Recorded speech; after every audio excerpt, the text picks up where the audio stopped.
Good morning, good afternoon, and good evening YouTube. What's going on? It's your boy Joey Does Tech, and welcome yourselves back to a brand new video. I wonder how long I can get away with wearing this before I actually have to wash it. Maybe I should wash it now. I think I've worn it for about on and off for 2 weeks. I don't think that's acceptable, is it? Last week I tried fixing a Nintendo DSi XL and failed miserably. Before you continue with this video, if you haven't seen that video, I would recommend watching it. It's going to be in the top right hand side of the corner right now for you to click on, and there will also be a video link in the description. I'm not going to go through the full explanation as to why it doesn't work because I don't want to bore people who have seen it already, but this Nintendo DSi XL just doesn't turn on. I ordered a few things from eBay to try and get this thing working, and they've arrived. So that's what this video is going to be about today. Using my knowledge from last week's video, we're going to try and fix it. Can we fix it? I hope so. Let's go. Such a big forehead, man. It's still going. And here we have a Nintendo DSi XL. As I said at the start of the video, I don't really want to go into too much detail as to why it doesn't work in this one because there is a video with that information that I recorded last week. But the basis of it is it doesn't turn on.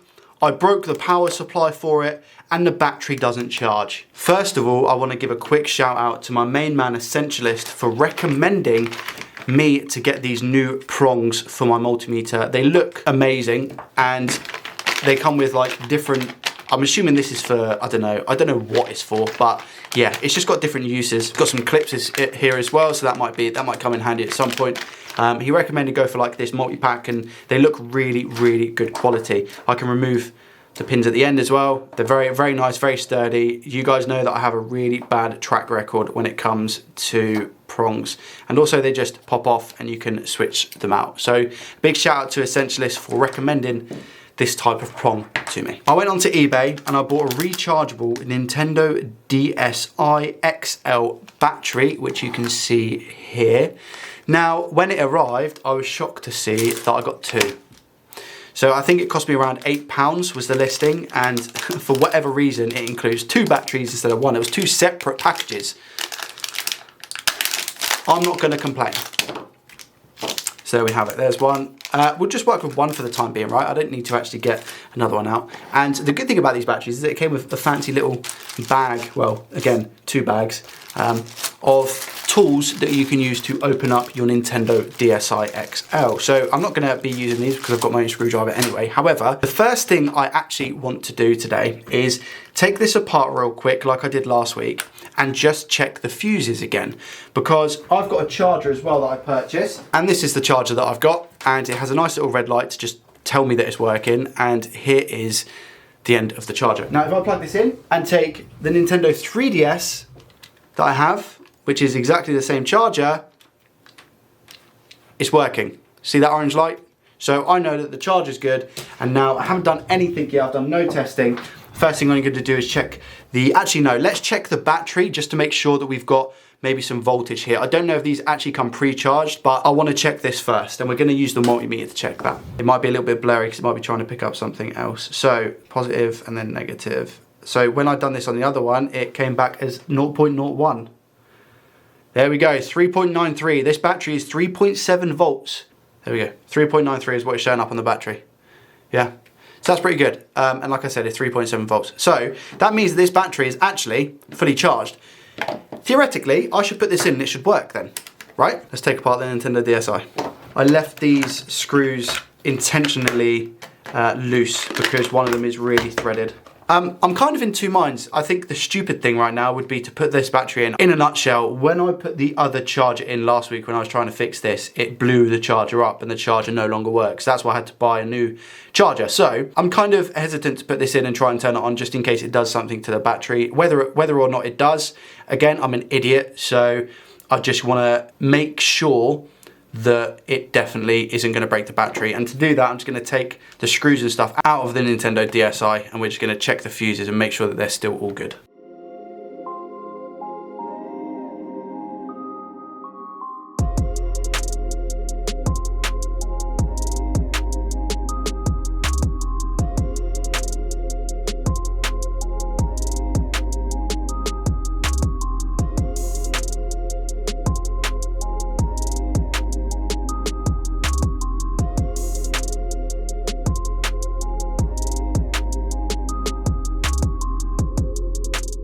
the top came off fairly easy.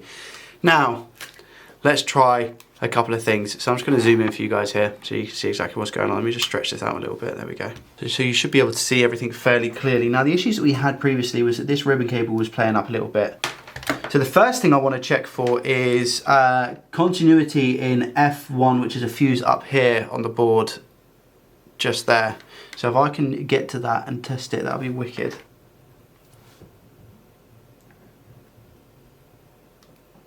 Okay, I don't think I'm actually getting any continuity. It's nothing showing up on the multimeter. So what I'm actually going to do is check the fuse on this board as well. So I'm going to do that, 2 seconds. We'll just remove that.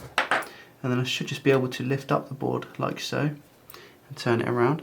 And this is the other board that we have. I'm just going to check for continuity on, you see there's a fuse here, F1, just down the bottom.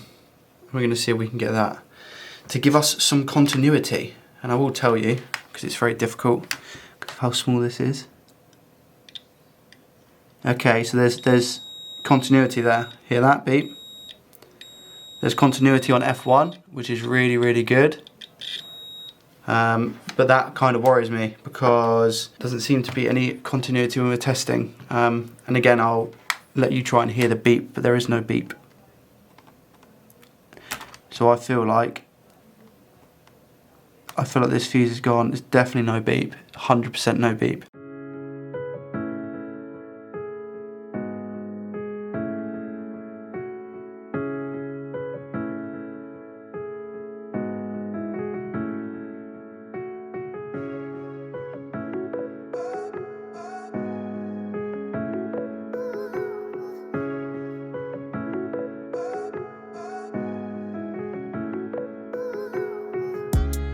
So that's the ribbon cable for the top, as far as I'm aware. That is the ribbon cable for the top screen, man. Look at that. There's a lot of markings on it. I think this is water damage. I think this has been like dropped in something. And then for the piston resistance, the motherboard, and look at the state of where the power stuff was, right? Oh my God. This is where the charger is. Obviously the fuse here wasn't getting any continuity, and I think it kind of makes sense now why it wasn't, because we've got what looks like water damage all over this board. I want to give it a bit of a clean with some IPA, but I just don't think that's going to do anything, is it, realistically, because the fuse is already gone.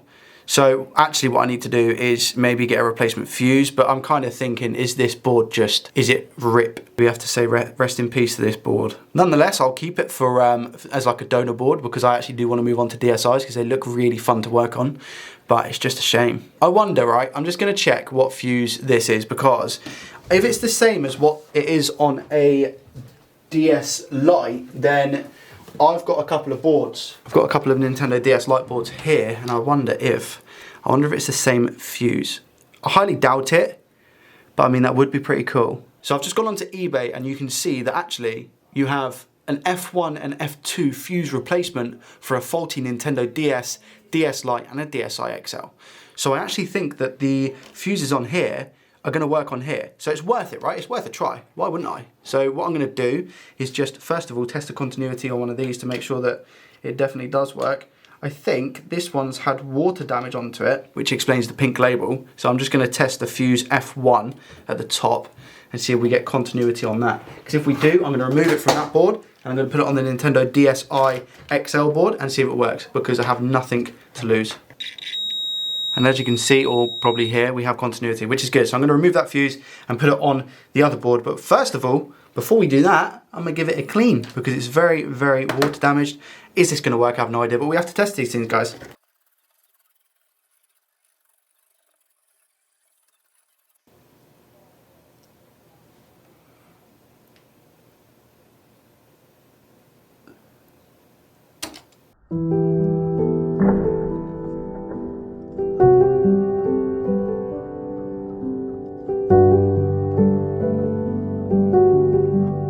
Okay, that was a little bit dodgy, I'll be honest, but I've got the fuse off. The board itself is fine. Like, it's not like messy, but it just kind of flung off. I was putting a little bit too much on it. So here's the fuse. Now I'm just gonna, again, just test it real quick to make sure that we're still all good whilst it's off the board, which it is. Just got continuity. I don't think it matters with fuses, to be honest with you, what side is which. And then also we take off this one. This one looks a little bit more difficult, and it's going to be a little bit more difficult to place on, I believe. Now I'm just going to get a tiny bit of flux.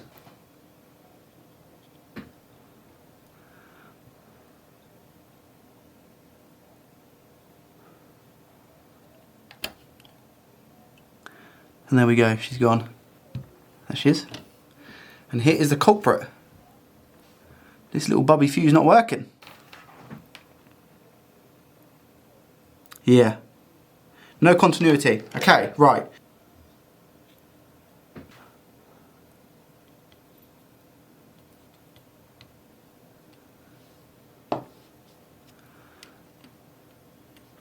I think that's soldered on, to be honest.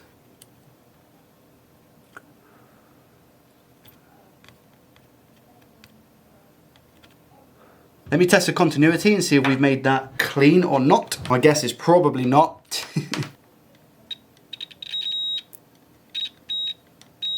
Okay, it looks like it's reading from both the actual fuse itself and the board from, I mean, how close I can get there. So that looks all good. We've given the board a clean. Now let's just put it back together. Clean up the gunk that we've got on this ribbon cable.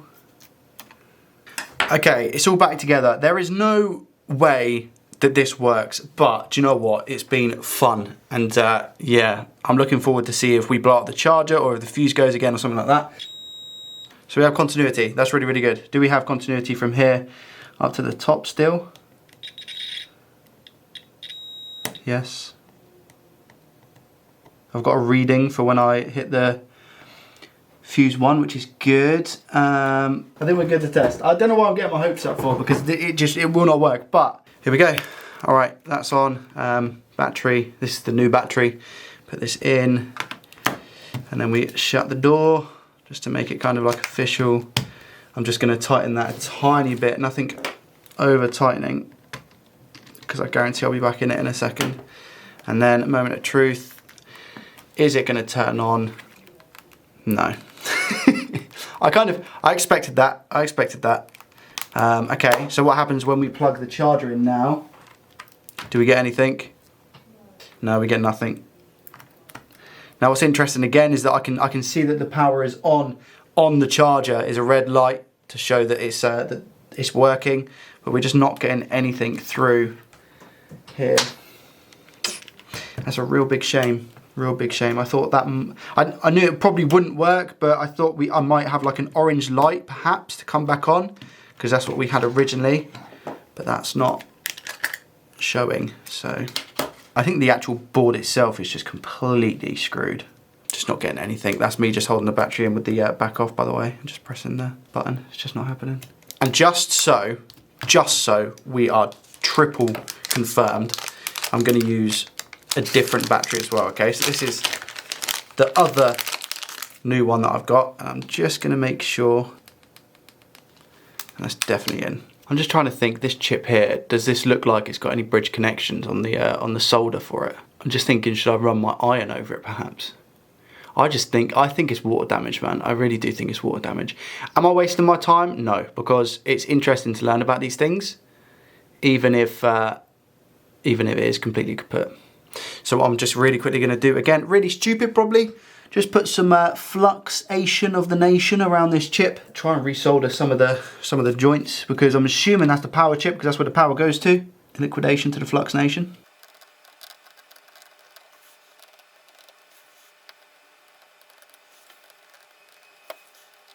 Some of you might be saying, Joey, you're messing it up. You could be very correct. You could be very, very correct. Here we have the power plugged in. Still showing good on our end. Yet nothing on here. No power at all. I'm wiggling, nothing. I definitely think the board is dead.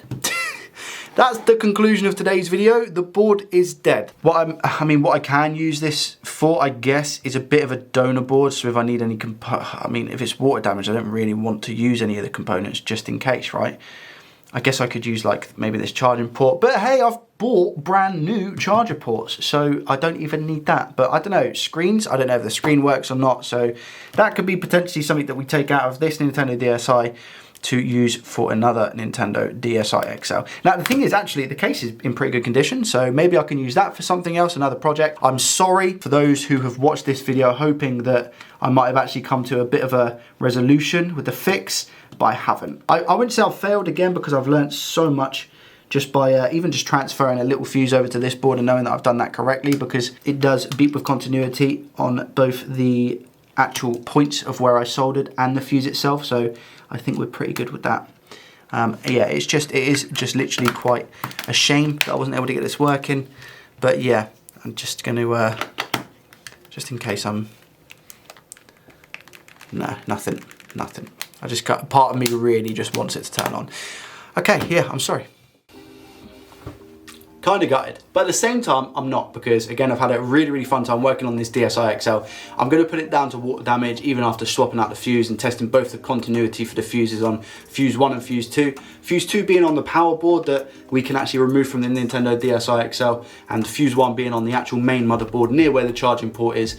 Both were showing continuity at the end of the video, but just no power going through to the actual device. What this does mean is that yes, yet again tomorrow, Sunday, the 14th of February, Valentine's Day, there will be a live stream at 3 p.m. GMT. I'm going to try and see if anyone has any little fixes for this perhaps I've missed out in today's video, as well as I've got some Game Boy Pockets and some Nintendo DS Lites that we can have a little bit of a play around with and see if we can get them working as well. So we'll have a little bit of a trying to fix stream tomorrow, Sunday the 14th of February at 3 p.m. GMT. This video is exactly what this channel is about. We take stuff, we try and fix it. If we can't fix it, we keep looking, we keep doing our research until we can actually fix it. I've definitely broken stuff further than actually fixing it, but that's what all the fun is, and that's how we learn, right? If you did enjoy the video, guys, make sure you hit that thumbs up button. If you want to see more content like this from myself, then please subscribe to the channel, because you'll see loads more of these videos in the future yet to come. Have a great rest of your weekend, and if you are around tomorrow,